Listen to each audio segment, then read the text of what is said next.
Tonton video ini sampai selesai agar Anda tidak gagal paham.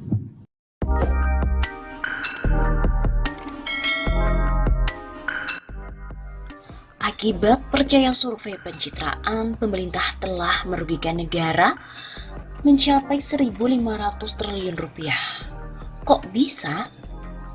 Dalam menjalankan roda pemerintahan zaman sekarang itu adalah ibarat menerbangkan pesawat modern dan hanya sekitar 20% kemampuan pilot yang diperlukan. Sebab sistem kendali di kokpit 80% bahkan bisa lebih itu dikendalikan oleh komputer.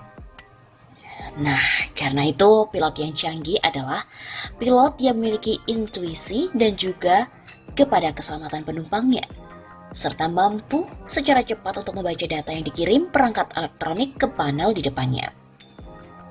Misalkan saja, 2.000 atau 3.000 meter di depan ada gumpalan awan yang bisa membuat pesawat mengalami turbulensi. Tentu pilot wajib menghindarinya. Atau kalau hanya sekadar menimbulkan guncangan biasa, segeralah untuk memberitahu kru agar menjelaskannya kepada penumpang. Tapi dalam membaca cuaca, pemerintahan Joko Widodo tampaknya lebih percaya kepada pawang hujan dibandingkan dengan sinyal-sinyal yang disampaikan oleh seorang ahli, di mana ahli tersebut telah mengkaji fakta, melakukan simulasi dan kemudian merangkai kesimpulan tentang tantangan-tantangan apa yang ada di depan dan bagaimana cara untuk mengatasinya. Ilustrasi ini merujuk kepada apa yang selama ini disampaikan oleh ekonom senior Dr. Rizal Ramli, di mana pikiran dan juga analisisnya dipakai oleh PBB dalam tim panel ekonomi untuk mengatasi berbagai persoalan perekonomian di sejumlah negara berkembang. Alih-alih mendengar dan mengikuti analisis serta saran-sarannya, mereka malah menyewa lembaga survei persepsi publik untuk membuat semuanya itu seolah baik-baik saja.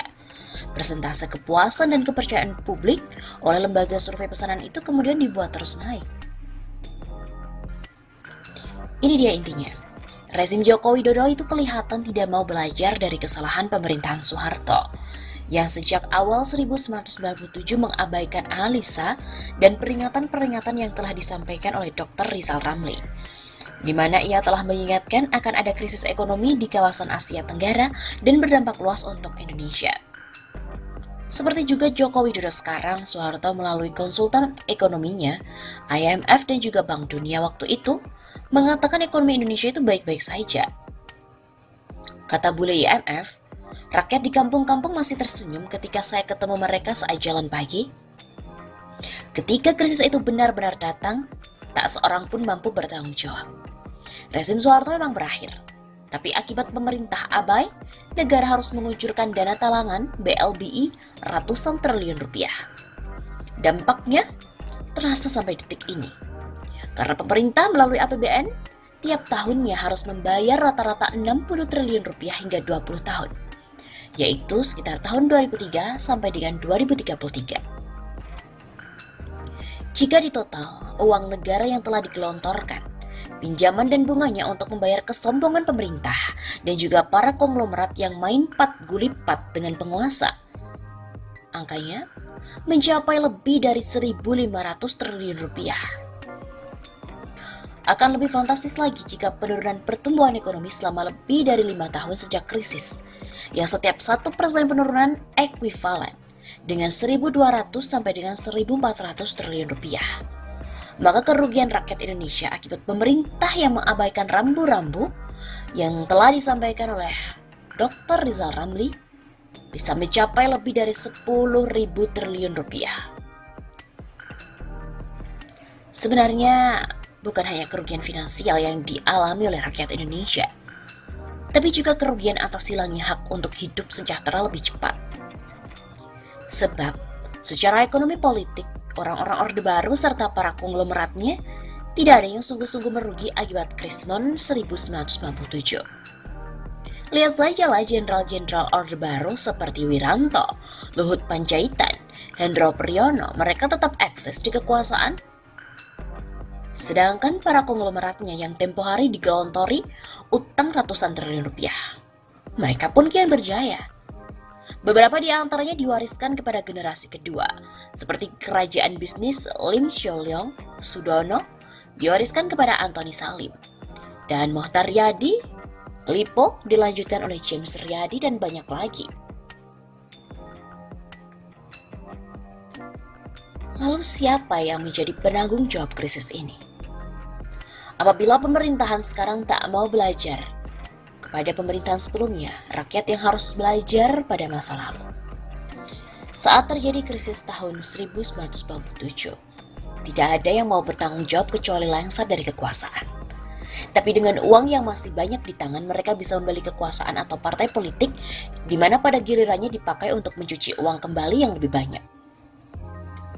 Sekarang, jika pemerintah terus mengabaikan peringatan dan jalan keluar yang telah ditawarkan oleh Dr. Rizal Ramli, kemudian krisis itu benar-benar terjadi, bagaimana rakyat memperhitungkan kesalahan rezim yang mengabaikan tanda-tanda yang diberikan oleh ahlinya? Kita tahu, Dr. Rizal Ramli dan tim ekonominya itu bukan peramal yang mengandalkan intuisi indera keenam ataupun mantra-mantra. Ia membaca fakta melalui perkembangan perekonomian di dalam dan di luar negeri, juga perilaku ataupun kebijakan pemerintah yang kemudian disimulasikan. Sejumlah prediksinya sudah menemukan kebenaran. Misalnya prediksi kerugian besar pada maskapai penerbangan Garuda, PLN, bobolnya keuangan sejumlah korporasi milik negara maupun swasta, defisit anggaran berjalan, dan lain-lain. Dan yang terbaru, utang gila-gilaan dengan tingkat bunga jor-joran dalam beberapa saat ke depan tentu akan menciptakan gumpalan awan pekat raksasa yang bisa menimbulkan turbulensi hebat, di mana guncangannya bisa berakibat politik yang sulit dibayangkan. Mengingat bantalan ekonomi sekarang benar-benar bagaikan balon-balon yang mudah pecah. Sebagai perbandingan, pada tahun 1997, bantalan ekonomi nasional seperti UKM, pertanian, perkebunan, dan komoditas lainnya masih cukup kuat. Bahkan juga meningkat karena memperoleh tambahan nilai melalui ekspor yang dibayar dengan US dollar. Belum lagi kondisi sosial politik hari ini yang penuh dengan intrik, pameran kebencian antar etnis dan antar agama, serta antar kelompok politik pemilu yang menjijikkan. Semua ini akan membuat guncangan terasa lebih dahsyat. Dan harus ada kekuatan yang nyata untuk melakukan langkah-langkah politik agar bangsa kita ini terhindar dari turbulensi yang menggiriskan itu. Dr. Rizal Ramli pernah memprediksi bahwa ekonomi Indonesia ini semakin nyungsep. Apa sih alasannya ia mengatakan hal itu?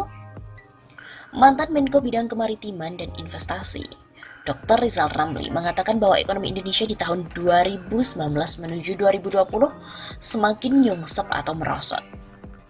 Ekonom senior tersebut memprediksi bahwa ekonomi Indonesia sepanjang tahun 2019 kemarin hanya tumbuh sebesar 4,5% dan jauh dari target pemerintah yakni sebesar 5,2%. Pemerintah mengatakan awal tahun pertumbuhan Indonesia mencapai 5,2%. Tapi data terakhir malah sudah 5%. Dan mungkin dugaan akan anjlok terus. Begitu kata Dr. Rizal Ramli. Menurutnya kebijakan-kebijakan ekonomi yang diambil oleh pemerintahan saat ini malah tidak mendukung pertumbuhan. Seperti halnya dengan rencana teks amnesti kedua yang menguntungkan sebagian orang dan langkah penghematan yang menurutnya akan menyengsarakan rakyat kecil. Ia juga mengatakan seharusnya saat pertumbuhan ekonomi itu melambat, pemerintah terlebih dahulu melakukan stimulus untuk meningkatkan ekonomi, baru kemudian mengejar pajak. Rizal juga menyampaikan seharusnya pemerintah itu tidak mempertahankan cara-cara lama dan harus mengganti target, tapi mengubah cara untuk mengatasi krisis. Jika menggunakan cara yang sama untuk memecahkan masalah, maka jangan berharap pemerintahan periode kedua Joko Widodo atau Jokowi ini bisa menangani krisis ekonomi yang akan melanda. Selain itu, dirinya juga merasa belum melihat rencana ataupun aksi Indonesia dalam memanfaatkan perang dagang yang terjadi antara Amerika Serikat dan China saat itu, yang seharusnya sudah dimiliki dan untuk mendapatkan hasil yang cukup maksimal. Trade krisis ini memang sudah diramalkan untuk 1,5 tahun yang lalu. Namun pemerintah Indonesia itu tak punya plan, tidak ada action dan juga time frame. Bagaimana kita untuk menarik manfaat dari perang dagang itu?